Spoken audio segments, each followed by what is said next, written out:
Hello everybody, it's Josie here. I'm going to be doing my July wrap-up part 4. I think this is going to be the final wrap-up of kind of just the books I read generally in July, and then I will be doing a wrap-up for the Reading Rush as well. So these books are not including the Reading Rush books. So let's get going. So this month, I was really in the mood for kind of thrillers and horror and all things sort of not summery and sunshiny, weirdly. So a lot of these books are in that vein and in that theme. So the first one is this book over here, Torn by Kat Clark. So this book is about Alice, and she's kind of expecting that she's going to have a wonderful, sweet, lovely class trip with her friends out in the woods. So they're doing like a class trip where they're going camping out in the woods.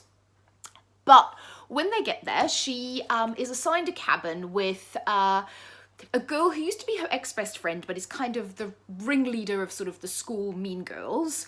The other girl in her cabin is her best friend, which is good. And then the fourth girl in the cabin is kind of the school emo goth loner, doesn't really say much, keeps to herself.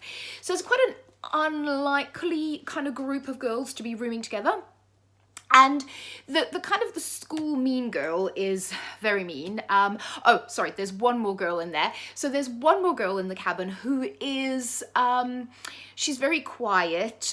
She's kind of picked on and teased, but she also follows the mean girl, the school mean girl, around, and she's actually described as like a puppy dog. And then something happens. And this book kind of goes between, so you read the story sort of backwards almost. It tells you what happened, and you go back to the past, and you go back to when these girls are at the cabin and on their class trip, and then it goes to the present and what's happening in the present. I'm obviously not going to tell you more than that because it's a thriller, essentially. So if I say any more, I'm going to be ruining the premise of the book. I enjoyed this book. I found it an incredibly quick read. I finished this in 2-3 hours. I love books about kind of female friendships and complicated female friendships. I've said that a lot, which this has in it. There is also a romance element in this book. That I won't tell you who with who, but there is a romance element. I don't know, this is a weird one. Like, I thought I was gonna absolutely love this, and that this is just gonna be one of those books that I absolutely love. And it's not that I disliked it, but it's not that I absolutely loved it either. I don't know what it was. You know, it had the thriller elements, it had the friendship elements, but am I raving about it? Is it sort of one of my favorites? Am I going to read it again? No, I think it's better than a 3. So I would say I would give it a 3.5 star. That's kind of where I landed on that. It's a fun sort of YA thriller, but it's nothing groundbreaking in my opinion. Then the next book, so this is, talking about YA thrillers, so this is The Merciless 2. So, oh God, I love these covers for The Merciless, they're so good. So I read The Merciless 1, a couple of months ago now. And basically, this is the second book in the series. I think there's 4 books. So this one picks up where the last one ended with our main character, Sophia Flores. Now, the subtitle for this is The Exorcism of Sophia Flores. And that's actually written on the back of the book as well, so that's not giving anything away. But so in the first book, we left off with the character Sophia, and she, if you haven't read the first book, well, things have happened to her. So this series is kind of is billed as Mean Girls meets The Craft meets you know, The Exorcist. So there's elements of religion and exorcism and sort of witchcraft and devils and demons and God and that kind of thing. So that's what that whole series is about. So in the second book, Sophia is, something happens and she ends up going to boarding school. And that's kind of all I really want to say, because if you haven't read the first book, then I'll be giving some of the plot away.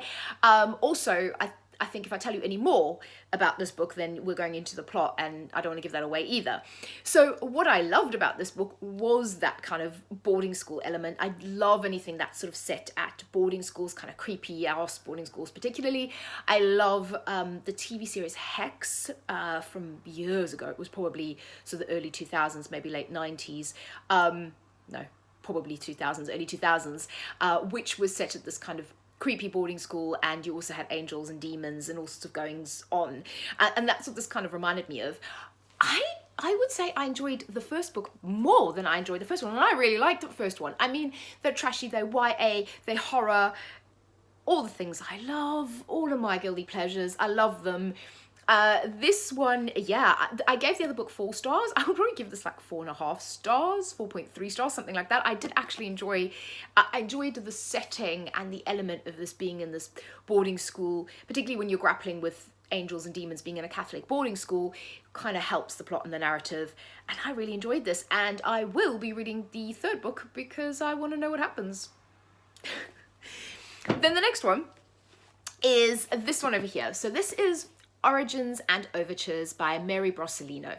Now, I read The Devil's Mixtape earlier in the month by the same author. I really loved that. And I really love this. So this is the first book in a series. Now, this whole series is published, I think, under, it's called The Wolf House. If you can get the book that kind of binds all of these up. I think there's 5 books, 5 stories. And then there's a bind up called The Wolf House, which I kind of wanted to get my hands on, but is incredibly difficult to get in the UK. And even trying to get it secondhand on Amazon, it costs quite a bit of money. So what I'm planning on doing is just kind of getting the individual ones as and when I kind of go along. But it's weird because I did want to read the first one because I didn't want to spend all that money kind of buying all of them and then kind of reading the first one and going, I'm not really that interested in the series. But I thought I was going to like it based on The Devil's Mixtape, and I was right. So the tagline here says, "Punk is dead and it has fangs." So how to describe this? So you've got characters, this is YA, again is horror, fantasy. You have, there's this kind of cool cast of characters. So you have a lot of musicians, they go to punk shows, it's very kind of Riot Girl influenced as well, all of the things I love. And then thrown into this mix, show up vampires. It's just brilliant. I love it. I love the kind of combination of punk, rock, you know, music, a bit of Riot Girl, and then kind of vampires, and you have some really great queer characters in this as well.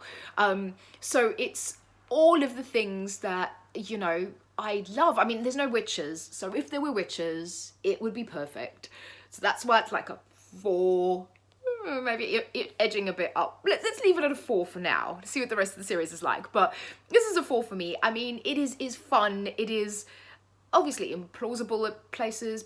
It also has, what I love about this is it also has some heart. So you've got all these, I'm not going to talk too much about the plot because it's not a very long book, and, you know, if I tell you what actually happens in it, I'm going to give away the plot. But you've got these different characters, and they're immersed in the music scene, and they have their different issues, and they're also, while it's, you know, vampires and punk music, it is also about found friendships, about families, about finding your own place, finding the people who you belong with, a sense of belonging. And there's a real kind of, particularly towards the end of the book, there's some real heart to it, and heart to these characters, and also heart to the vampire characters as well, which I love. So, and the main vampire in this, Blake, he reminds me a little bit of Louis from Anne Rice's Vampire Chronicles. So yeah, he just reminds me of like a mixture between Angel and Louis or something like that. But yeah, I really like the series, and I'm definitely going to continue to read on in this because I want to know what happens to these characters. So good, solid 4-star for me for the first book. And what I'll do is, once I've read all of them, I'll do like a series review as well. Then the next one, this hasn't got horror, hasn't got vampires, nothing like that in it. But it's this over here. It is Taylor Jenkins Reid, Maybe in Another Life. I have been dying to read this one, actually. So I adore The Seven Husbands of Evelyn Hugo. I adore Daisy Jones and the Six. Actually, I could kick myself. In my mid-year review, I didn't mention Daisy Jones and the Six, although it's up there You can see it up there on my shelf. It is actually one of my favourite books of the year so far. I don't know how I forgot. But, so I've read those two books, and I have been wanting to read a bit more Taylor Jenkins Reid. So I picked up this one because this one was the one that sounded the most interesting to me. And I love the film Sliding Doors. And the premise of this one is you make a decision and your life can either go this way or it can go that way. And what you've got with this narrative is you've got alternating, each chapter alternates between if the main character had made this decision, this is what would be happening to her. And if she'd made this decision, this is what would be happening to her. So I think that's a really cool and interesting premise. So the decision that she makes is that she's kind of, the main character is drifting a little bit in life. I think she's in her late teens, or she's turning 30, her late 20s, she's turning 30, something like that. And she is just kind of drifting along, and she thinks, you know what, I've got to try and make something of my life. I've got to do something with it. She moves back home to LA, moves in with her best friend. And I think on her first or second night there in LA, they go out, you know, to celebrate her kind of a welcome home. And she meets an old boyfriend. So this is like her high school, college boyfriend. And at this party, and he says, you know, gets talking to her and that, and says, come home with me. Or come back out with me for a drink, or, you know, come with me, basically. And she has to make a decision. So the decision is, do you leave with him and see what happens? Or do you say no and, you know, let's leave it for another night or whatever and do the responsible adult thing and go back home with your friend? So obviously, in one version of the story, she says yes, and in the other version of the story, she says no. And then you see what happens to her. I really like this premise. You know, essentially, this is a romance in a way, but it is also, you know, asking those questions around, you know, what you do with your life, where are you going, decisions that you have to make, big decisions that impact you. I like all that. I just think Taylor Jenkins Reid writes really interesting, multifaceted female characters that are not just sort of your standard chick lit characters. And this is no exception. I really like this book. This is a 4-star read for me, maybe even 4.5. No, I'm going to say 4-star because the other two are still, Evelyn Hugo is 5-star. Daisy Jones and the Six is like a 4.5, 4.75. And this one is also, it's my third favorite, but it's a good read. I would recommend it if you like that kind of thing. It's fun. I enjoyed it. And then the last book, I'm not going to talk about this book too much because it is the first book in a series. And I have the other two books, and I'm going to do a bit of a video just on it. But the book I'm going to talk about here, or the book I want to talk about, this is really shiny, is Nicola Griffith's The Blue Place. First of all, that is probably one of my favourite covers I have seen in a long time. I love it. Gorgeous, kind of slightly butch lesbian on the cover. Love it. So if that didn't give it away, this series, so Nicola Griffith is quite famous for writing 2 sci-fi books, so Slow River and Ammonite. This is not sci-fi. This is a cop thriller lesbian romance combo. So the main character, Aude Tovington, she's the main character for these 3 books. This is a series about her. She is an ex-cop. She's a martial arts expert, and she's kind of like a bodyguard for hire now. You know, she starts off in the beginning of the book where she's being hired to look after someone from an embassy, some woman that's coming in, that's quite important. And so that's kind of the premise of who the character is. And then in this book, so it's kind of hard to describe this series. I seem to I had this with The Devil's Mictape, I have this with Origins and Overtures. When something's slightly hard to describe, I seem to like it. But what this book is there's a blend of, there's a thriller aspect because something happens in the beginning of the book where she's out for a run and a house explodes or gets set on fire. So you're trying to find out what happens then. She meets a mysterious woman. Then there is there's a whole section in the middle where you've got there's a great sort of lesbian romance and there's some sex and it's a bit hot and steamy, which I like. And then you've kind of got her grappling with her own demons, so Aude's own demons, her past, you know, why she's no longer a cop, all of that. And yeah, so you've got kind of an emotional pull, you've got a romantic pull, you've got a thriller pull, you've got an action, there's some cool action sequences, some cool fighting sequences in this. She got a bit of everything, and it's I've not read anything like this before, if I'm totally honest, and I really bloody loved it. I mean, this is 5-star for me. I can't, like, I loved it.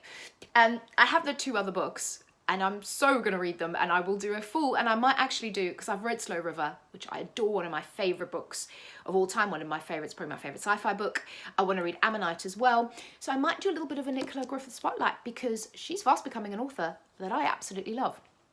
So that is my part 4 of the wrap up. Let me know if you've read any of these books, let me know any recommendations, and I will speak to you all again very soon. Bye bye.